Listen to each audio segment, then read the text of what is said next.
വിട്ടുമാറാത്ത തലവേദനകൾ അനുഭവിക്കുന്നവർക്ക് മാനസികാരോഗ്യത്തിൻ്റെ പ്രാധാന്യം എന്താണ് എന്ന വിഷയത്തെക്കുറിച്ചുള്ളതാണ് ഇന്നത്തെ വീഡിയോ.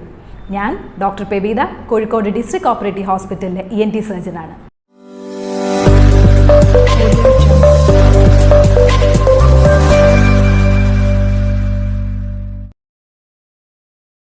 അതികഠിനമായിട്ടുള്ള മൈഗ്രെയിൻ തലവേദനകളും ടെൻഷൻ ഹെഡേക്കും ഒക്കെ ആയിട്ട് OPയിൽ വരുന്നവർക്ക് സാധാരണ കാണുന്ന ഒരു പ്രശ്നം അവരുടെ മാനസിക പിരിമുറുക്കം, അമിതമായിട്ടുള്ള ഉത്കണ്ഠ, ഉറക്കക്കുറവ്, വിഷാദരോഗം തുടങ്ങിയവയൊക്കെയാണ്.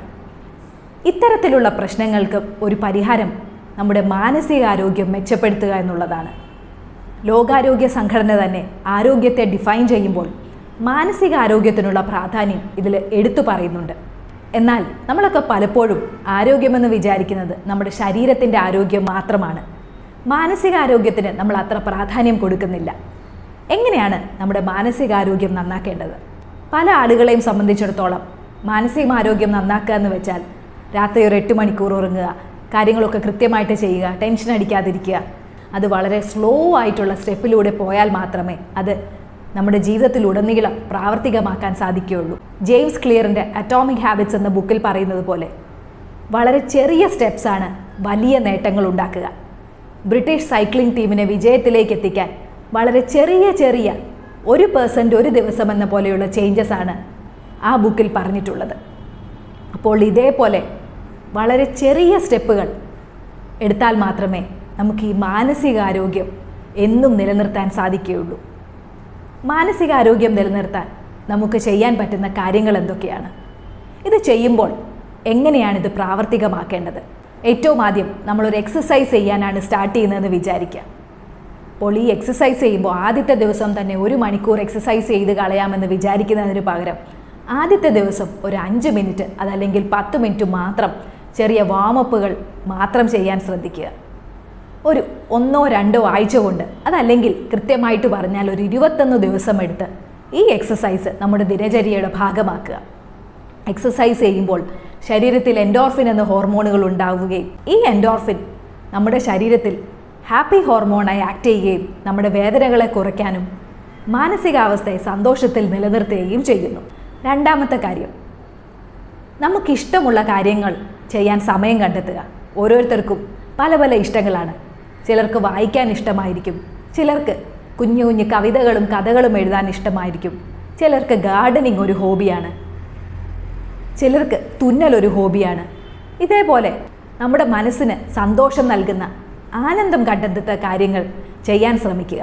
ചെറിയ ചെറിയ കാര്യങ്ങളാണെങ്കിൽ പോലും അതിന് ലക്ഷ്യങ്ങൾ വയ്ക്കുക. ഈ ലക്ഷ്യങ്ങൾ അക്കംപ്ലിഷ് ചെയ്യാൻ ശ്രമിക്കുമ്പോൾ നമ്മുടെ ശരീരത്തിനുള്ളിൽ ഡോപ്പമീൻ എന്ന ഹോർമോൺ ഉൽപ്പാദിപ്പിക്കപ്പെടുകയും ഈ ഡോപ്പമീൻ എപ്പോഴും നമ്മുടെ മനസ്സിനെ ആനന്ദകരമായിട്ടുള്ളൊരവസ്ഥയിൽ നിലനിർത്തുകയും ചെയ്യുന്നു. മാനസികാരോഗ്യം നിലനിർത്താൻ ഏറ്റവും പ്രധാനപ്പെട്ട ഒരു കാര്യം നമ്മുടെ കുടുംബക്കാരും കൂട്ടുകാരുമൊക്കെ ഒത്ത് സമയം ചെലവഴിക്കുക എന്നുള്ളതാണ്. ഓഫീസിലെ കാര്യങ്ങൾ പറഞ്ഞ് ഇവിടെയും ബുദ്ധിമുട്ടുണ്ടാക്കാതെ അവരുമായിട്ട് ക്വാളിറ്റി ടൈം ചെലവഴിക്കാൻ ശ്രദ്ധിക്കുക. കുട്ടികളുമായിട്ട് കളിക്കാം, വീട്ടിലെ കുക്കിങ്ങിന് വീട്ടിലുള്ളവരെ സഹായിക്കാം. ഇത്തരം കാര്യങ്ങളിലൊക്കെ ഇടപെടുമ്പോൾ ഹാപ്പി ഹോർമോൺസ് നമ്മുടെ ശരീരത്തിൽ ഉൽപ്പാദിപ്പിക്കപ്പെടും. അടുത്ത കൂട്ടുകാരോടൊത്തൊന്ന് യാത്ര പോവുക, ഫാമിലിയുമൊത്ത് ഒരു ഷോർട്ട് വെക്കേഷൻ എടുക്കുക. ഇത്തരം കാര്യങ്ങളൊക്കെ നമ്മുടെ മാനസികാരോഗ്യം നിലനിർത്താൻ സഹായിക്കുന്ന ഒന്നാണ്. ഒരു 6-7 മണിക്കൂറുള്ള ഉറക്കം നമ്മുടെ മാനസികാരോഗ്യത്തിന് വളരെ അത്യാവശ്യമാണ്. മാനസികാരോഗ്യം നിലനിർത്താൻ പ്രധാനപ്പെട്ട മറ്റൊരു കാര്യം ഒരു 6-7 മിനിറ്റെങ്കിലും ധ്യാനത്തിൽ ഏർപ്പെടുക എന്നുള്ളതാണ്.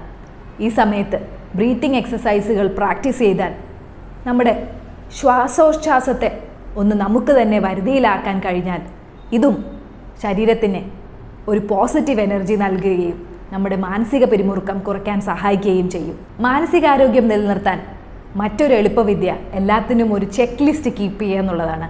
നമ്മുടെ കലണ്ടർ വളരെ ടൈറ്റായിട്ട് വയ്ക്കാതെ നമ്മൾ ചെയ്യേണ്ട കാര്യങ്ങൾ അവയുടെ പ്രാധാന്യം അനുസരിച്ചിട്ടൊന്ന് എഴുതി അത് ചെയ്ത് കഴിയുമ്പോൾ അതൊന്ന് കട്ട് ചെയ്താൽ നമ്മൾക്ക് ഓരോ കാര്യങ്ങൾ ചെയ്തു തീർത്തതിലുള്ള ഒരു സന്തോഷം മനസ്സിലുണ്ടാവും.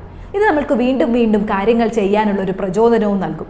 മാനസികാരോഗ്യം നിലനിർത്താൻ ഞാൻ ഈ വീഡിയോയിൽ പറഞ്ഞ കാര്യങ്ങൾ ഒരു ദിവസം പെട്ടെന്ന് രാവിലെ എണീറ്റ് മുതൽ ഞാൻ ഇതെല്ലാം ചെയ്യുമെന്ന് തീരുമാനമെടുക്കുന്നതിന് പകരം വളരെ ചെറിയ ചെറിയ സ്റ്റെപ്പുകൾ എടുത്ത് ഒരു മാസം കൊണ്ട് ഓരോന്നും നമ്മുടെ ജീവിതത്തിലേക്ക് ആഡ് ചെയ്യാൻ ശ്രമിക്കുക.